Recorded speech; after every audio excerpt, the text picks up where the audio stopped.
have a really sweet friend whose family owns beef cows, and they had just butchered their beef cows, and she requested to save the beef fat and the bones. She had rendered the animal fat into tallow and had extra, so she called me up and asked me if I wanted some, and I said yes.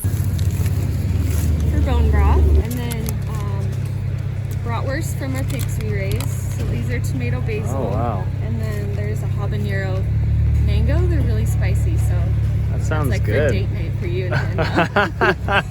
My friend was passing through our town and offered to bring the tallow and bones to me.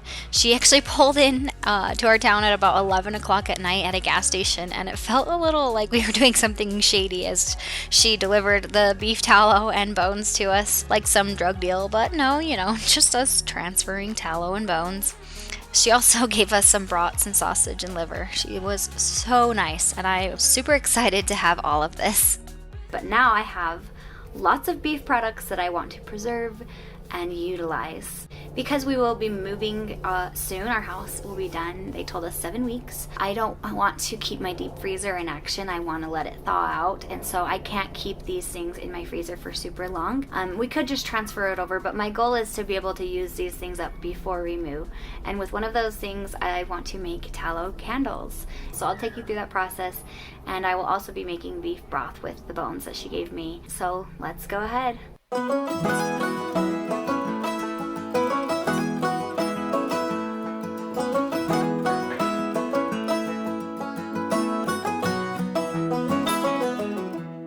Last year, I was burning a candle, and I noticed that whenever I burned this candle, my eyes would burn. That didn't feel right to me, so I started to research about candles. I learned that there are things in modern candles that can be toxic to us. That led me to want to make my own candles. I love the calming effect they have on me, so it was worth going through the effort of making my own candles. You can also make your own candles using beeswax, but when my friend offered tallow to me, I decided to go this route instead. Now, the shelf life of these candles may not be as long as beeswax candles, but I imagine myself using them quick enough before they have a chance to rancid. So these tallow candles will burn without a scent unless you add oils to them. Today I will be adding a scent for lavender, a cinnamon scent for fall or Christmas time, and I'm also using a lemony orange scent for the summer. I took my daughter out to our local thrift store and we picked out all of these jars to make our tallow candles out of. So really all you have to do to make these candles is you will melt the tallow in a double boiler. I don't have one of those, so I just use a pot with a glass bowl on top, and then inside the pot is just water. So you boil the water and that steam will melt your tallow.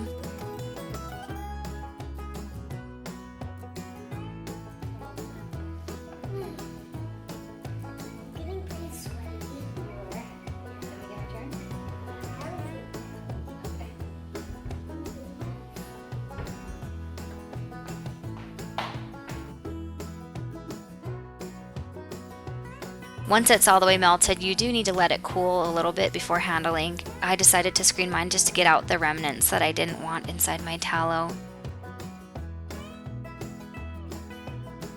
And once you do that, then you'll add the scent. At this time, I am adding the cinnamon into mine for a fall/Christmas candle that I can burn at the end of this year.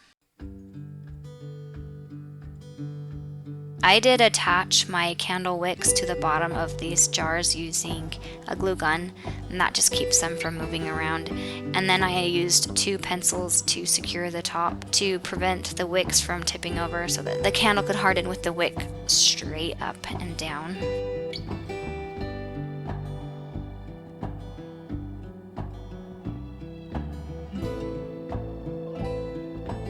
This candle is going to be my lavender candle. I actually made 2 smaller lavender candles. I really love the smell of lavender, and so these 2 little jars were my favorite ones as far as looks go.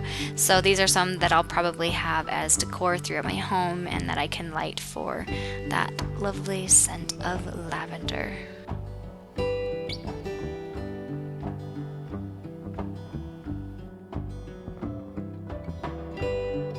once the tallow is poured in all of your candles, you will just let them sit at room temperature as they solidify. Then you can trim the wicks and enjoy.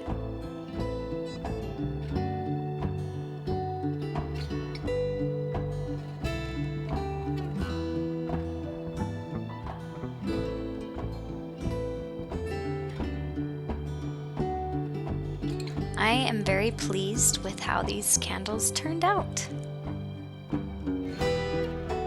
For those people who want a step-by-step process for making these candles, I did write a post about it to make it a little more clear for those who want to give tallow candle making a try, and I will link that below.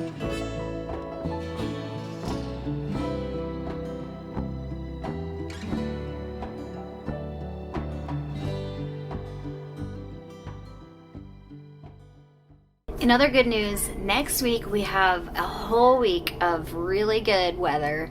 No rain, no snow, and warmish days for March. And a few weeks ago, I ordered a Redmond soil test, but our soil was so muddy that I didn't really want to walk out there again, and I didn't feel like I would be able to get a very good sample with just wet, muddy soil. So hopefully next week we'll be able to get a good sample and set it in. I'm really excited to see the results of what our soil is like, so we'll see. It'll give me a good idea on how we can amend the soil and go from there.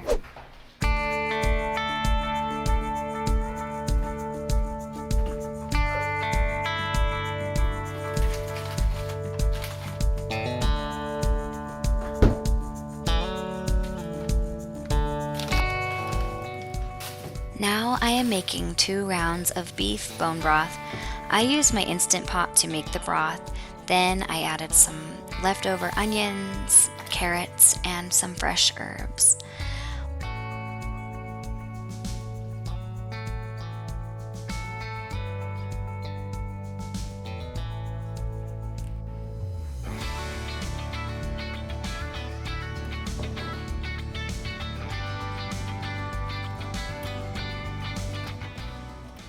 Once that was all ready, I set it for 4 hours on high to cook.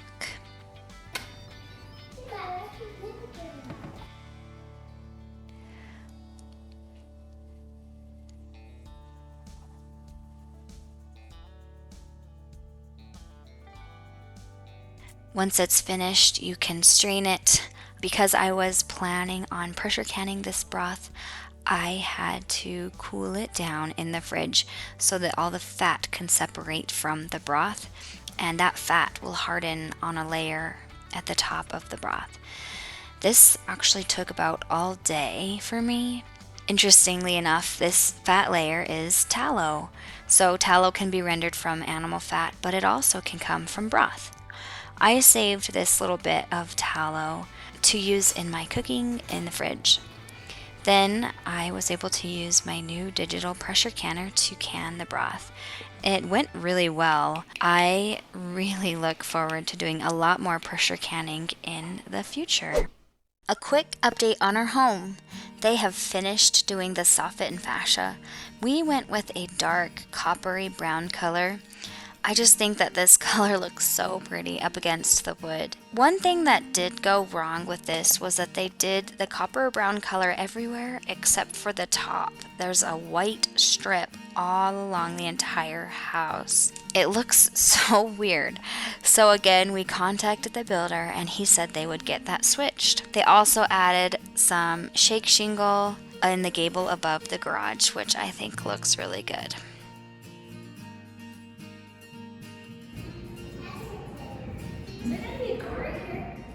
I don't think so. I think it's just open to the closet.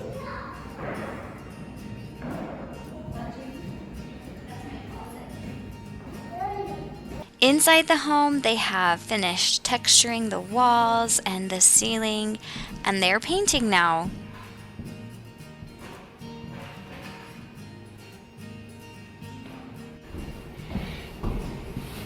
They painted the heater.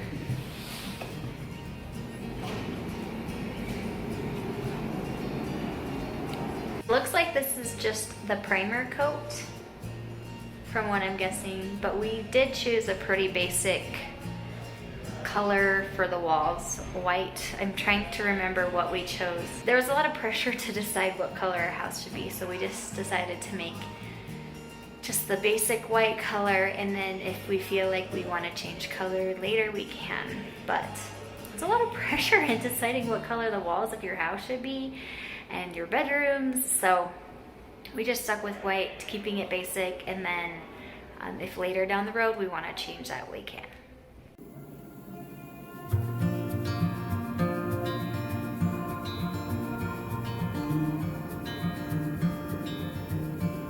Close your eyes, get some rest. I get so excited to be in our home and never want to leave. We have about 7 weeks until this house becomes our home, our high desert homestead. I know you've had a really bad day. Thank you guys so much for watching. We have so many exciting things ahead, and I'm so excited to have you here. If you want to watch the time when I preserved 50 pounds of fruit, go ahead and click here. The world could fall down, it's gonna be